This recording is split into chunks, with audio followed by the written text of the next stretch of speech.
Welcome to Does This Work? Hosted by Jared Herft. Let's find out. Does this work? Cool. I do. Oh, you? Because we can collaborate on that. Apparently, I just found out. But hello, welcome back. My name is Jared, and this is Does This Work? I'm joined by Nadun, who is a Sri Lankan-born Australian comedian who's killing it at the moment. He was here in Perth for Fringe. By the time this comes out, he'll be back in Melbourne. Oh, okay. Thank you for joining me, Nadun. Applause. There's going to be applause here. Okay, cool. Yeah. Thank you for taking the time out, man. No, I appreciate anytime, it. man. Yeah. I've been wanting to get you on. I think I met you about a year ago around the same time. Yeah, we met at the lounge, right? Yes, yeah. I can remember. I didn't know you were Sri Lankan. Yeah, that's right. I told you, and I was telling you all the Sri Lankan places to eat in Perth. Have you tried any of them? No, I haven't, bro. I haven't got the time to. Actually, I was looking forward to your Sri Lankan cooking so much. Yes, I've cooked up some Sri Lankan food. It's we're gonna dive into that afterwards. I'm pretty excited to have food. In general. Yeah, because I've been at a hostel and I really like staying in hostels because I feel like I'm still at that age where staying in a hostel is not creepy. Yeah, right. You know, I'm still like in my 20s. I still can get along with the people there, go out there. Yeah. I feel like when you're at hostel, after a certain time, there's a phrase I learned through conversation. It's like you age out. Yeah, that's right. You know, so I feel like I'm still at the time where, because I actually have some friends who live in the suburbs, in Belmont or something in Perth, and they asked me to stay with them. I asked them, but it was a bit further from the city, but it was free. But I said, I might actually stay in a hostel because might as well use this time while I can. Yeah. And also the stories that come from there as well. You know, we're always 100%. I'm sure you must have you have a Sri Lankan family here. No, I don't. I have when I first moved here, I have some cousins who are in Penrith in Sydney, which is where I first moved to. So they helped me out a little bit, but after that, no, it's just me really. Yeah, cool. And how is how are the shows going? How is the comedy going? Comedy so far, it's actually going pretty well. Touch wood, it keeps going well. So far, I did my solo for the Melbourne Fringe, sold out like around 90%. Awesome. For Perth, it's still a work in progress, but I've done 3 shows so far. Yeah, so the first show had around 50 people. Yeah, sweet. It's pretty great, and a few more shows coming up. I was in the Raw finals. Not that that means much, but it was nice. Yeah. I've been getting some good spots around town. So hopefully just keep my head down and keep it going. Good spots, good feedback. You know, that whole thing. You're only as good as your last gig or whatever. But it's cool. It sounds like from everything I hear, and I've seen you do some stuff at the lounge, you're doing very well. Crowds love you. Crowds are loving you. And you also set yourself apart a bit. You've got the suit jacket on. You know good what I mean? Call. Yeah. I actually get a lot of comments on that. A lot of clubs and places I speak to, they tell me to wear the suit jacket because it kind of does sit. It makes it look a bit more professional. Yeah. It's funny you say that. I never actually said this on a podcast on anything anywhere, but before my Raw final, which was televised on SBS, blah blah blah, and it was obviously well shot by different cameras, right? I was gonna wear my suit jacket on stage. Yeah. And someone, I'm not gonna name who, but it was like a comic, and he came up to me and he mentioned like a bit of like, how people roast each other like that. Yeah. Said something about my jacket. He was like, oh, it's a bit, like compared to everyone else. And I actually took my jacket off and I was just going to wear my t-shirt and perform.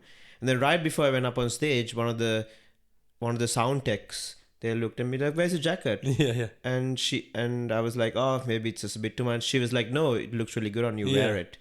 And then I actually wore that on stage, and the footage looks so much better. Oh, cool. With the jacket on. Yeah. So I guess it was a nice little thing for me to kind of validate. Yeah. And as well as the fact that it's such a saturated market with comedians, right? Anything that helps you be recognizable would help. No, don't go crazy and wear an eye patch, but like... Oh, totally. But people it's like a branding thing. People see your images and they see you in the suit jacket and it's just a recognizable thing, 100%, yeah. The funny thing is, I didn't even think of that when I first went up. I was like, I just want to look decent for a good spot, Seinfeld still does it. I think even Louis C.K. was doing it for a while. He would just wear suits. Okay, cool. Yeah, and then he went through a phase where he was wearing suits, and then now he's back into t-shirts. yeah. Interesting. I've never really followed Louis C.K. or Seinfeld. Oh, right. No. Wow. So who are you? All right, man. I can't wait to get into this. All right. So growing up in Sri Lanka, you're how old before you moved here? I moved here when I was around 18. Right. And then, so who were the comedians you're seeing over there that wanted to get you into stand-up comedy? To be honest, no one in Australia. I guess the main comic I used to watch when I was in Sri Lanka was Trevor Noah. Oh, great. Yeah. You know, Trevor Noah from, Trevor Noah. Yeah. Who doesn't know Trevor Noah? I've read his book. Have you read his book? No. It's amazing. I saw You his should show. read okay. Yeah. I went to see him live as well when he came to Melbourne. He Oh, sold cool. out the Rod Laver Arena. Yeah. It was amazing. Yeah, he's great. But here's a book. It's called Born a Crime. Yeah. My favorite book of all time. I gave it to Dilruk actually. And it's just such a beautiful book about him growing up during apartheid. Yeah. And him being part of like a son of a mixed race relationship, Yeah. which is not allowed at the time. Yeah. And it's just amazing. Oh, that's great. Yeah. Yeah, that's great. So then, did you start comedy in Sri Lanka or? No, I started it in Australia. Yeah. I was in university at the time, Macquarie University in Sydney. And then I used to do public speaking. So my cousin is actually a public speaking world champion. Yeah. Believe it or wow. not. Yeah. Yeah, I know, believe it or not. And he got me into Toastmasters. Yeah. You know what Toastmasters Yeah. is? And I did a little bit of that in Sri Lanka. Yeah. And here and there I would like crack a joke or something, Yeah. you know. And then I don't really like the whole motivational speaking thing. I don't really believe it as much. The Gary Vee stuff. Yeah, the Gary Vee stuff. I mean, I was younger. I quite liked that stuff. I was quite into self-development. Yeah. But when I got older, I was like, I'm kind of over it now. Yeah. So then I just kind of went to a few clubs, went to a few open mics, did some stuff. But the first set I did, I said this joke, and it got an applause break. Yeah. Cool. And that was kind of what set me on the path. Yeah. That's great. Exactly. So and then how were the parents when you were like, I think I'm going to do stand-up comedy? Good question. I think they obviously know I'm doing stand-up comedy, but I still have my full-time job. I work in tech sales, so they're not cool. they're not that critical of it. Yeah, yeah. But also, I don't really show them any of the stand-up comedy that I do. Right, No, I don't. Yeah, I think my mum is a bit more across social media, so she sees clips, but my dad isn't really, so I show him stuff. Okay, cool. And he's fine. But it was so funny because I had this whole thing in my head. You know how important studies and stuff are when you're coming up, right? So I had this thing in my head. I really wanted to be an actor, and a musician, and a comedian. All of which I'm doing now. Yeah. But back when I was 18, it was like thinking about becoming a king. I was it's no one just goes out and does those things. Yeah. And then I remember I was around 29, and I said to my dad, decided I'm going to look into acting. And what were you doing at the time? I was working retail. Okay. JB Hi-Fi. Okay, cool. And I was like, yeah, I think I'm going to look into acting, thinking I was going to hear, hard. A lot of other people saying it's a hard industry to get into, and a lot of people fail, and that's what I was hearing when I told people I was excited about doing this. Like, ugh, Yeah. it's hard. Yeah. My dad was like, I always thought you should be an actor. I was like, oh, really? And he's like, yeah, I always thought you should be an actor or do some performances or something. And I was like, oh, well, you should have told me. I would have been. Are you sure he wasn't saying doctor? Or? And then like comedy as well. My mum, when I started comedy, my mum said something similar. She's like, she started telling me stories about when I was a kid. Yeah. We'd go back to Sri Lanka for holidays, and I go into this. My uncle has a church there. It's old, 200-year-old really? church. Yeah, Wow, okay. you have to climb this flight of stairs to get onto the pulpit where he stands in the corner and he's like, preaches. After that, when I was maybe about 7 or something, I climb up there after he's climbed down, and I start doing this impression of my Sri Lankan uncle. Everybody bow your heads and pray, And then How old were you? I was like 7. Oh, I have that's no so memory of funny. this. Yeah, I remember being in the yeah. church, but I don't remember this whole thing. My parents are laughing, my uncle's laughing, spot on impression at that age, and then from then on they just asked me to do impression like, here Jared, do the funny thing you do, So it was quite surprising when I started doing this stuff, and they were like, yeah, I always thought you should do it. I'm like, could you not have told me this when I was 18? I would have been doing it all along. But Yeah, wow. you got to do it. You got to go through what you got to go through. Yeah, I guess you got to have those little moments where you kind of see it, you taste a little bit of it, and then then you get into it a bit more once you have the time and the space and stuff like that. Yeah, that's it. And I think when I started 2 years ago now.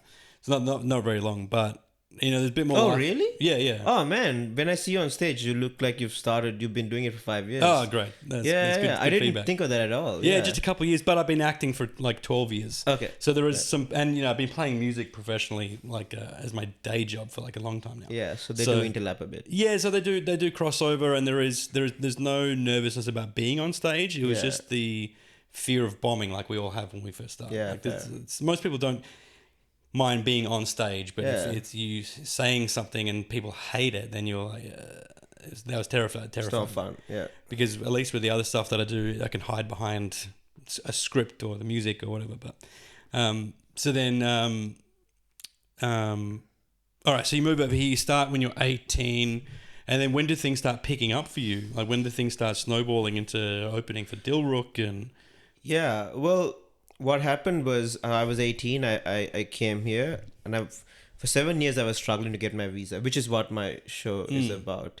Not doing a plug or anything, but plug away. But yeah, so when I was around, so I started around when I was 20. That's when I did my first spot, and then I did it for a few weeks. And at the time, I was working for this company, and it was a very conservative company. Yeah. And they ended up canceling my visa and firing me. But at the time, they were supposed to sponsor me. Yeah. So obviously, I wanted to play it very safe. So I just didn't want you to. When you're on a visa, everything's like freaking up there. You know what I mean? It's like it's honestly a mess. Yeah. So, and especially for me, like me and my parents, we don't have the best relationship. Growing up in Sri Lanka, if I'm honest, I don't really want to go back there. Like it's not a fun memories. I look back at it. So for me, staying in Australia was priority. Yeah. If not, going somewhere like Canada or the US or the UK. Yeah.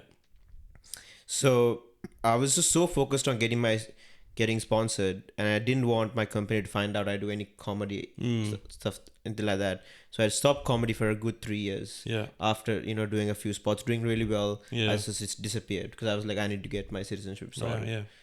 And then once I got my citizenship, then once I got my permanent residency, which is basically citizenship, then I started really getting serious about comedy. But for 3 years, I was writing all the time, but I never really, got into comedy because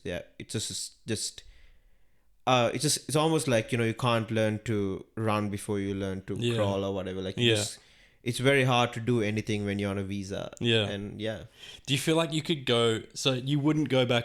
Have you been back since to Sri Lanka since you moved here? I've been back when I was in university. Yeah. But not in maybe 5 years. Right. Yeah. Yeah. So I was born here, but my parents had like a year. I was like a year old. My parents moved here, and then I was born like a year later. But we went back twice as kids. So when I was 7 and then 8 or maybe 7 and 9 or something like that. And then not again until I was married. So it was around 23 or something, maybe. And then about a couple of years later again. So it's been a couple of times, but going back as an adult compared to when I visited as a kid, I was like, this place is completely different. Is it? When I was a kid and I was there, because I mean I'm older than you as well, so it was like 1993 or something that I was there, and it was like there was stray. That was before I was born. Yeah. There's stray dogs everywhere. Homeless population is crazy. Like there wasn't even sidewalks in some of the places. And then as an adult, I go back and the place is pristine. Like, really? Yeah, clean. We also, I have an auntie who works for a company that owns a lot of the hotels there. So the Heritage Hotels, the Heritage Hotels? To be honest, it rings a bell, but not really. Oh, yeah. So she worked for like the CEO. She was like his PA or something for decades. So we'd go to these hotels and stay there for next to nothing, and she'd get treated like royalty. So like, that's pretty good. I often wonder what it would have been like growing up there, and because I'm not a very good Australian or a Sri Lankan, right? I don't like cricket. I'm not a fan of cricket. Even curry, when I didn't eat until I was married Really? I didn't grow up eating it. Okay. I was like, 'cause, my mum's like frying chilies and I'm coughing and my eyes are watering. Really? And I'm like, well, how can you eat whatever is causing this? Yeah, yeah. So I just refused to eat it. I was very westernized. I didn't want to be made fun of. You know what I mean? Oh, no, I'm Aussie. I'm sausage roll or whatever. Give me that. That's so funny. So then it wasn't really until I got a bit older that I started getting into the culture a bit more. Yeah. But yeah. So your mom was Sri Lankan? Yeah, Or both your of them. dad? Both. Oh, of them. both Yeah. are Sri Lankan. Okay, cool. Which I know. My dad's very light as well. But my parents are. My mum doesn't want to go back. Yeah. Same as you. But my dad loves it there. He would go back every year. Yeah. But I was going to say, do you feel like you could go back as a comedian and they'd be like, look, our son is back. Like, and then just lift you on their shoulders a bit as this, like, he's traveled the world. He's gone to Australia. He's become a comedian. Now he's back in Sri Lanka and he's a huge deal. Do you feel like you could be a... Yeah, I think I possibly could. Firstly, the first thing I want to check before going to Sri Lanka is making sure I don't get arrested because of my jokes. Yeah, right. That's the first thing I need to run through a lawyer, because I make a lot of jokes about the war, the government, and I go quite deep into that. So that's the first thing I need to check, because I know Sri Lankan comedians have gotten arrested and put in jail for like 3 months for making a joke about the government. Yeah. So that's the first thing I need to check. If that's good, then if I know that if I get arrested in Sri Lanka, the Australian embassy will bail me out, then I'll go back. Yeah. If that's good, then I'll probably go back. But look, I don't know what my dad's going to think about my jokes. Right. He hasn't seen them. No, he hasn't seen them. Okay. And to be honest, we're not that close. Yeah, okay. To be honest. Yeah. So maybe I would get a lot of credit from the Sri Lankan community, but I'm not sure with my parents. Yeah. It'd be interesting. I think I wasn't in a rush to go back, but because I've been there a couple of times as an adult, I'd rather see some other places. But my son is like half Sri Lankan, so I wouldn't mind showing him around. And there are beautiful places that I'm taking. Have you ever been to Kundalama, the jungle hotel in the jungle? Yeah, I've been to quite a few. Yeah. We would go all the time to Yala, Vilpattu, and everything. So we went there before my son was born. My wife and my family would stay there. Again, they put us up in like the suite, the king suite, whatever it is. So good. So it was great. Monkeys swinging up to your hotel room. We went on an elephant You're ride. kidding me. Yeah, elephant ride before elephant rides was like not became frowned upon. Yeah. That's interesting, isn't it? Yeah. Yeah. What a time. Yeah. So then, what's next for comedy wise? Like you're permanently staying in Melbourne. You're just going to build the show there. Yeah, build my show, focus on my hour, make sure that's perfect. Probably going to tour it for 2 years. Yeah. And then, just keep going, writing new material. I really like comedy. I love writing new stuff and writing new jokes, and just keep on building my social profile until I can maybe make it a good source of income. Yeah. Yeah. This Perth round wasn't that bad, actually. I almost I think I'm going to make a profit, which is good. Yeah. So just keep doing that. But the good thing is I do have a full-time job, and I quite like my full-time job. I work in like software sales. Yeah, cool. So I have no rush to, I mean, I'm urgent. I have urgency, but there's no specific rush to make this something. But I just want to enjoy it. Yeah. And I also loved, coming to rooms like the Perth Comedy Lounge and doing spots there. It's great. It's great. Johnny's awesome. I think everyone loves doing spots at the lounge. It just feels like such a purpose-built, like real comedy club. So how do your work colleagues, do they know that you're doing comedy? No, I don't. I don't tell my work. Well, I'm starting a new job in when I go back on Tuesday, but I don't tell my work colleagues to do comedy unless it comes out organically. Yeah. After I know them for a year, they're like, "What are you doing?" I'm like, I tell them that. Yeah. But I never, with any interaction, I never lead with I do comedy. Yeah. I just, for example, I go for dating events sometimes at the moment in Melbourne. And when you go to the dating events, you have to like write a name tag. Yeah. And you draw a picture of something you like. Yeah. I always draw like a book, something I can read. So, because I don't want comedy to be something, I don't know, what's the word for it? Like seeking, I guess, validation. Yeah, I get you. You know what I mean? Yeah. Because something I genuinely enjoy. Yeah. And also, when you tell people you're a comedian, they expect you to be funny. Yeah, that's tell us a joke. Yeah, tell us a joke, funny guy. And Yeah, it's so much easier to just, let that come out organically. Yeah, I get what you mean. So, I was going to ask, so when you started doing well, right? When you started doing consistently well, and people were cheering, applauding, and Nadun, were they? What do you think in those days set you apart? Like, what from your voice, your stage persona, or what were you saying, your truth that you think was the audiences were interested to hear? I think it's really interesting for Australian audiences to hear what it was like growing up in Sri Lanka. Yeah. Then moving here, especially growing up in the civil war with my dad being in the army. Yeah. So I was like right in the thick of it. Yeah. So a lot of my jokes, at least my first hour, is about that. I think that's interesting. But also just the fact that I'm very tight in the way that I write. Yeah. I can remember there's the guy, I think it was Tyler the Creator, he had this saying which he said, like, create like a child, edit like a scientist. And then I literally do that. I edit very heavily to make sure there's no fat in my jokes. Yeah, it's so a good practice to get into. Yeah, so I have the audience laughing like one punchline after the other. Yeah, that's good. So I try to keep that way. I feel like that's kind of what's gotten me decent spots and kept me going. Yeah, that's true. Because I think figuring out how, like looking at what you've written and going, and being honest and going that this is adding nothing. This is just doubling up what I'm saying, and then just removing it all until you're left with this perfect little 100% nugget of jokes. So where did that something that you learn independently just over time, or was it something I learned independently? I mean, I read the book by Adam Bloom, which helped, and a few books here and there, but usually just a lot through practice. You know what I mean? Yeah. And just doing it. And obviously, if I'm doing like a longer set, then I'll keep some of that, filler in, a little bit of filler. But if it's, like a 10-minute or 5-minute set, I'll try to make sure there's no... Yeah. Yeah. So tell me, growing up in Sri Lanka then, so you were saying there's like not a heap of fantastic memories. What were the good ones? What were the good ones? Look, honestly, I would say like 50-50. It wasn't, that bad. Yeah. But because, we weren't like poor or anything. We had a decent, we were like, my dad was in the army, so, it was quite cool. Good memories. We had a lot of dogs, a lot of stray dogs growing up in Sri Lanka. I love animals. So I grew up in the time where there were heaps of stray dogs everywhere. So I had like so many dogs like following me home after school, because I give them food or whatever.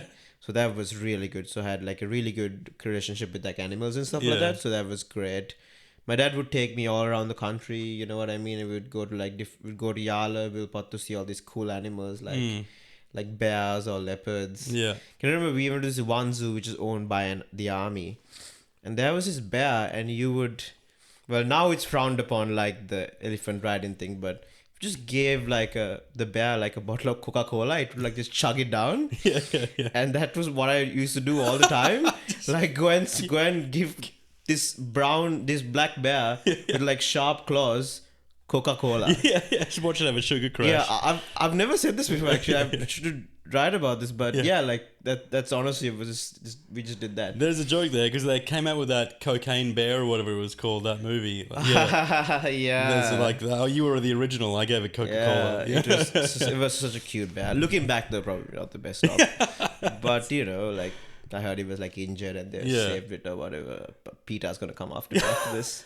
We did the elephant orphanage when we were there. Yeah. So you see like is that in Pinnavella? Yes, I think so. And then you see elephants like missing legs because they've stepped on landmines and things. Like it's quite full on. But like we went there the first time, but then really, that's crazy. Yeah, there was an elephant. Have you ever seen an elephant missing a leg? It's the weirdest, saddest thing because it's this huge animal and it's like missing one of its, tree trunk size. Like it's strange. And they told us that he stepped on a landmine, and blew his leg off. I was like, whoa. It's terrible, but I don't know why we went there. Was it able to walk still? It was able to walk, yeah. Good. Well, I'm glad it's in a better place. And then we'd go, and then but then after that we just went on. It was just all beach resorts and holiday resort stuff. It was. What do you think about it becoming this new? Because my Instagram feed at the moment, I don't know.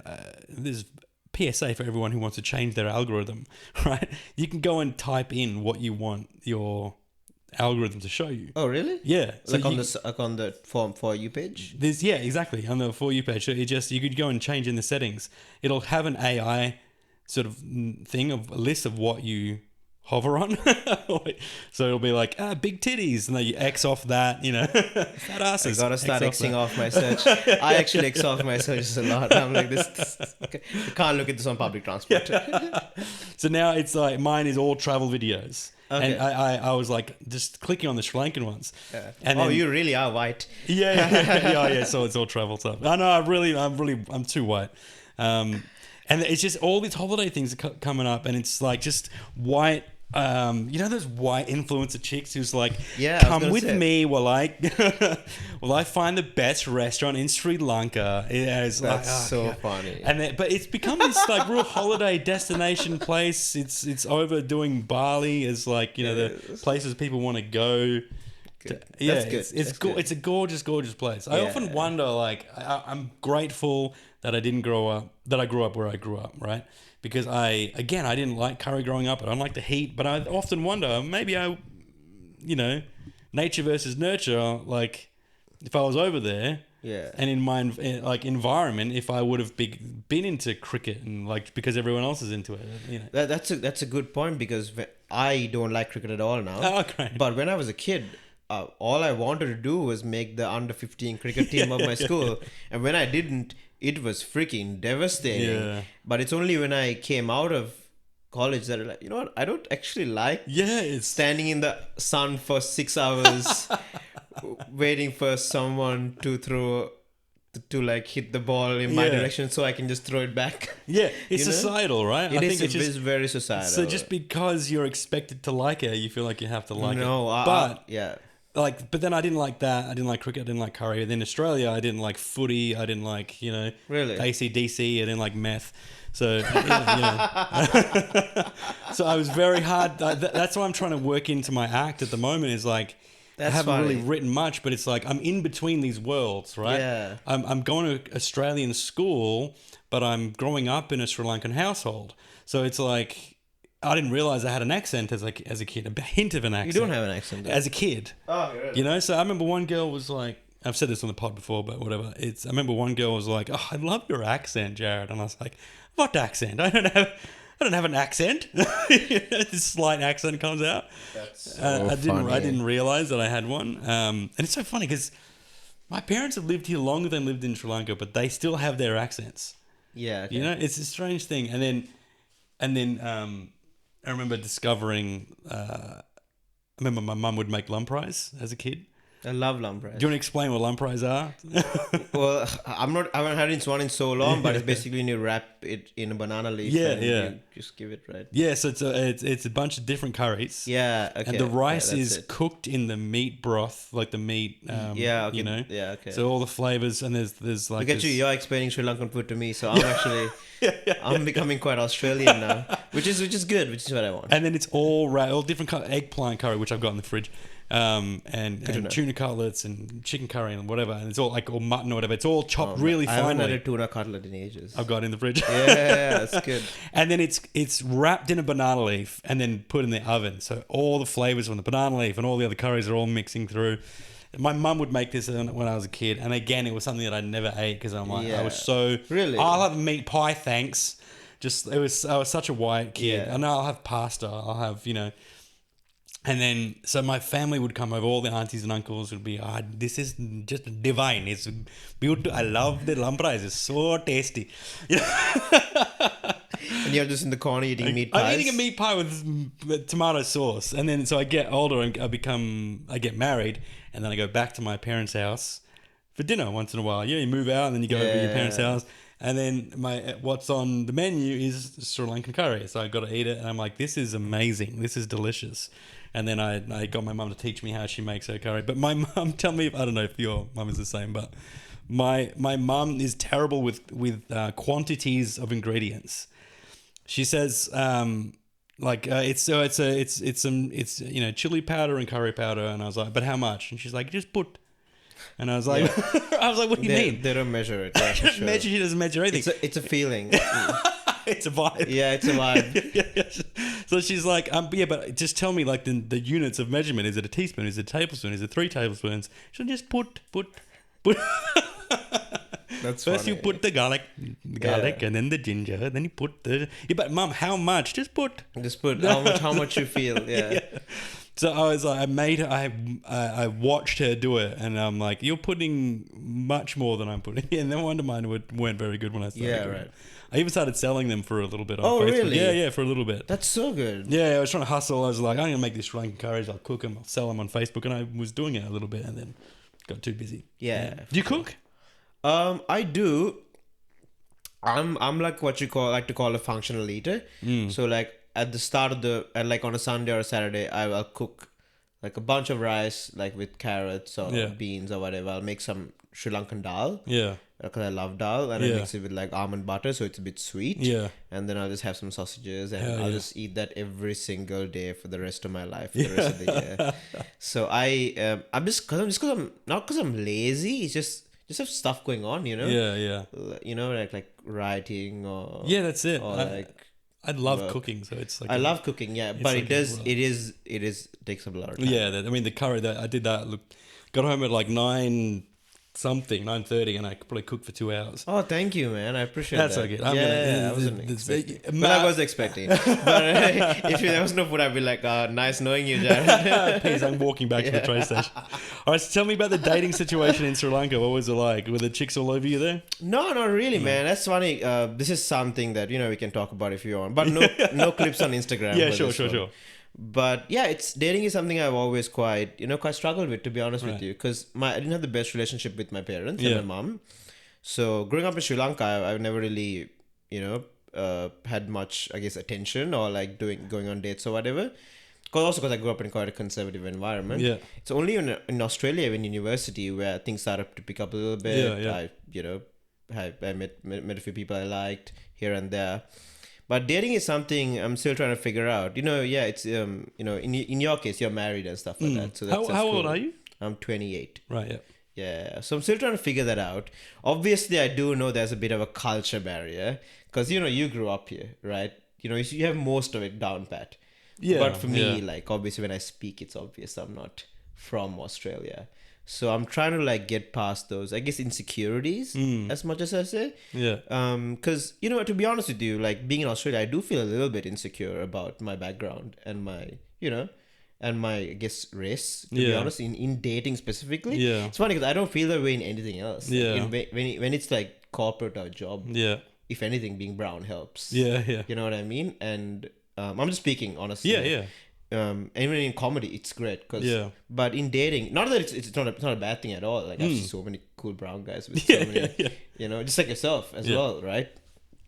But yeah, it's something I'm trying to work through. Yeah. Something actually, it's funny you say that because this year, I'm actually putting conscious effort into it. Yeah. Because I'm going for like dating events. If I see someone I like go up to them or whatever. Or I'm trying to actually work on that. And even if that means like missing 1 gig a week, that's fine. Yeah. But yeah, it's definitely a process. Yeah, because I've written jokes that I haven't said. Maybe I've said once or twice in the early days, but about how I couldn't really imagine dating a Sri Lankan girl because I feel like it would just be like being with a cousin or an auntie. You know what I mean? That's some internalized racism, a little bit for sure. Yeah. To be honest, I have it too. But then throughout my life, I was not a terrible looking kid, but I was also very nervous around girls, and I was nervous in the sense that I was fine. I was making jokes and I was confident. But if it came to me saying, "Hey, I like you," I couldn't do it. Okay. So vulnerability thing. Yeah, just the vulnerable thing. Yeah, it was just like I could make them laugh, and I was here. Oh, Jared, you're so cute. You're so cute. It's cute, Danny. You're so cute. That's funny, man. Yeah. But like I couldn't. I was like, she thinks I'm cute. That doesn't mean that she wants to. Yeah, wants to fuck you. Yeah. But dude, I reckon. But you're right, dude. Being brown has its advantages, right? So I, as an actor as well, I feel like I'm the brown guy in a multiracial couple in this commercial. I'm the brown guy in a multiracial family in this commercial. And, especially in these times. In these times, it's the best time to be. It's a good time to be brown. Yeah. It's look, it's not bad. I've had commercials before where I've been in a sea of 100 other extras, and they've moved me to the front in front of the camera because they needed some more diversity. Cool. All right, sweet. And then obviously when you get on stage, there is an expectation. I think the audience is like, he looks different.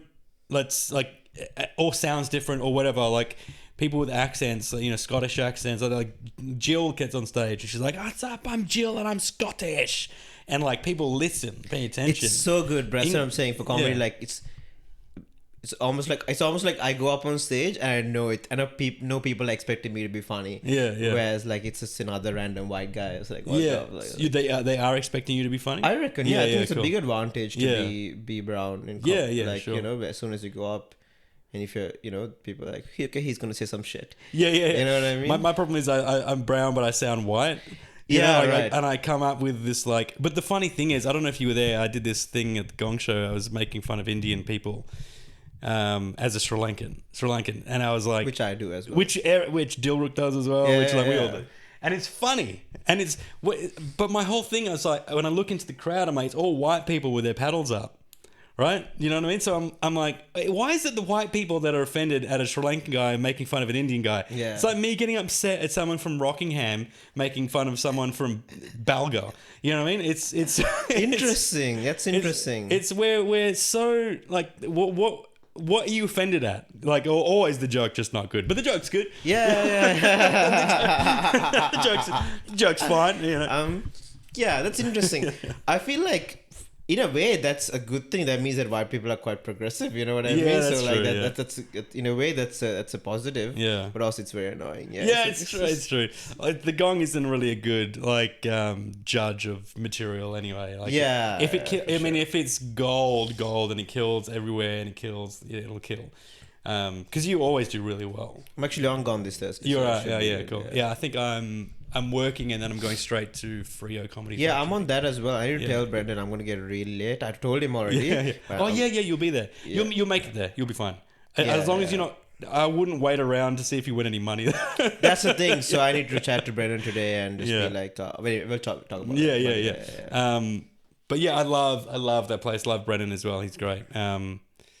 But yeah, it's funny when white people take it upon themselves to be offended on someone else, another race's behalf. Yeah. I'm like, what are you doing? What are you doing? What are we doing? Like, it's like and that's the only analogy I can think of. It's like a white person like an Australian person making fun of a English person. And me being offended about it. It's bizarre. You guys are so similar. Yeah. We all have our differences, Sri Lankans and Indians, but but it's funny because I remember seeing the plates go up and just being like, "Oh, what? This stuff normally? Oh, really? This stuff normally kills." That's interesting. Hey, like I said, positives and benefits. I kind of like sometimes when white people are like they're a bit too woke as well. You know what I mean? Like they go to all these protests, and I'm like, wow. Like the other day, I was coming home from the lounge, and there were just so many white kids and white like people, and they were having the Palestine flag and the flag. I was like, this is great. You know what I mean? Like this is good that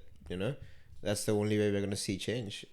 Yeah, that's right. If they're aware of it, but not good for comedy though. I was gonna say on the flip side of that, they're painting with such a broad brush, or their lens is so wide that anything that could be considered mildly offensive is like now inside this thing in the head, this barrier that they have in their head of like what's offensive and what's not offensive. 100%. Which is why I'm such a big believer in like comedy is inclusive. Yeah. In its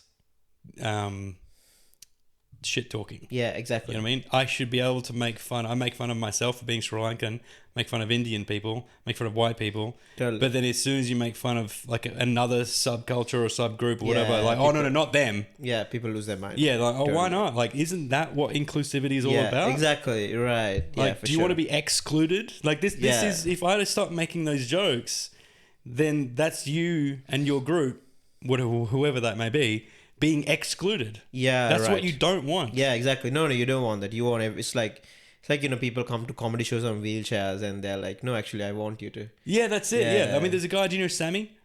No, I don't. There's a guy. Sammy is in a wheelchair, and man, we give him shit. He gives us shit, and it's fine. Yeah, he doesn't want to be treated different. No, that's right. And it's almost like it's cool because it's like, oh, they're acknowledged. I'm not just some one that people are avoiding eye contact with or like appeasing. You're treating me like an equal. Yeah, exactly. So that's why I don't get the whole you can't make jokes about them because right. You know, and then like I asked a show of hands, mate, is any Indians in? Any Indian people in? And there was like, ooh, yeah. And the people that were raising their hands were not the same as the people that had their plates up for the gong. Wow. I was like, oh, all right. So the Indian people are actually okay with this. Because they know that they know I'm talking shit. They know I'm just kidding. Yeah.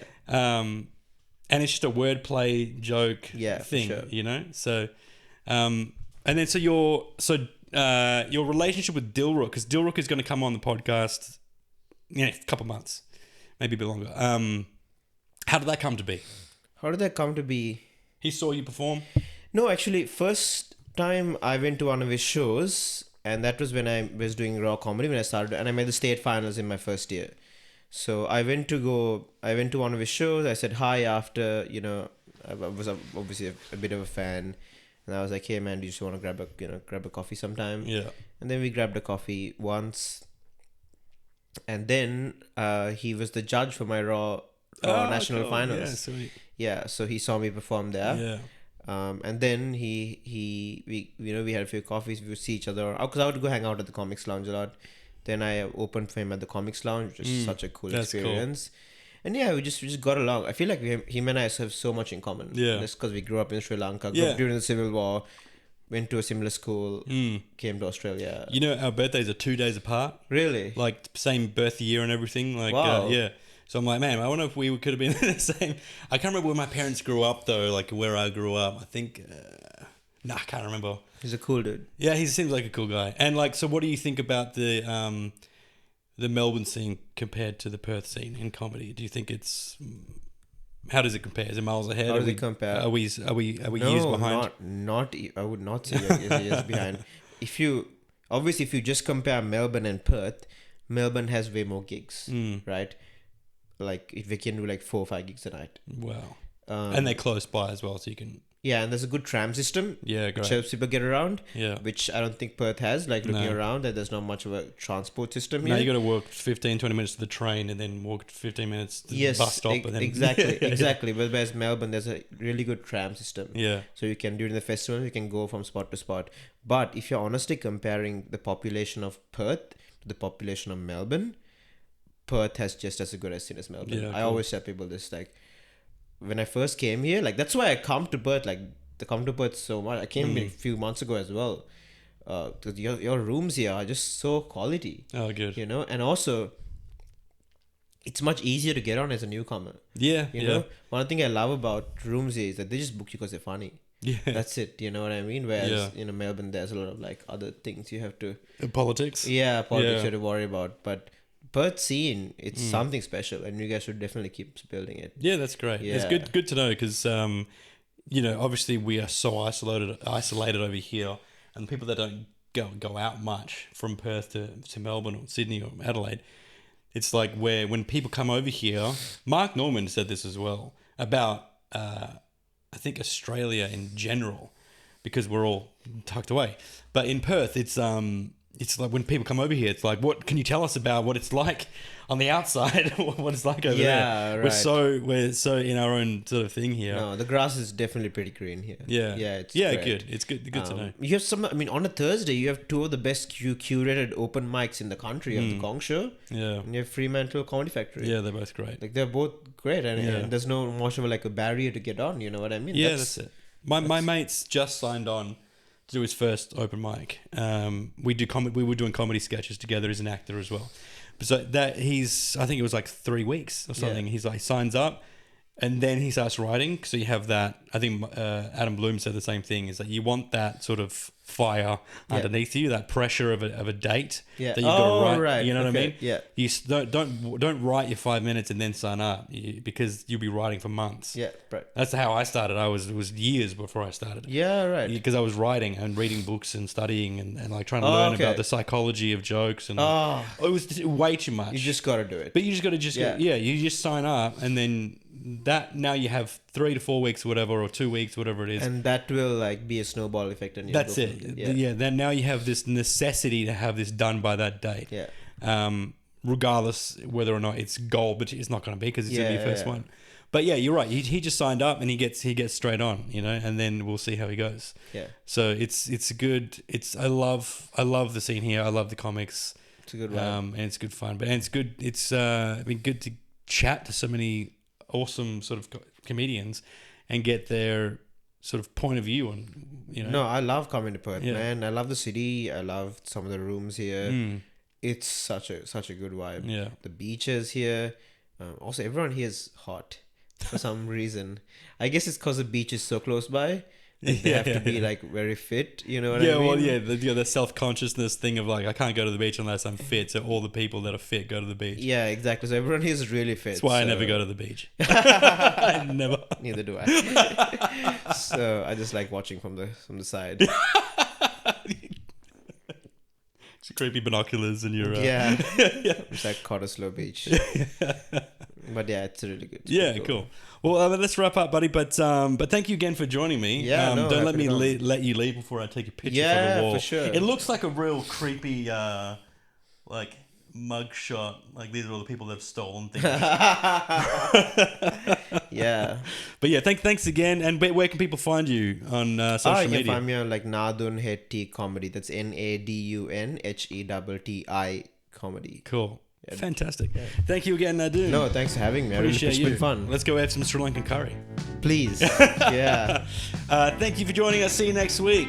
See ya.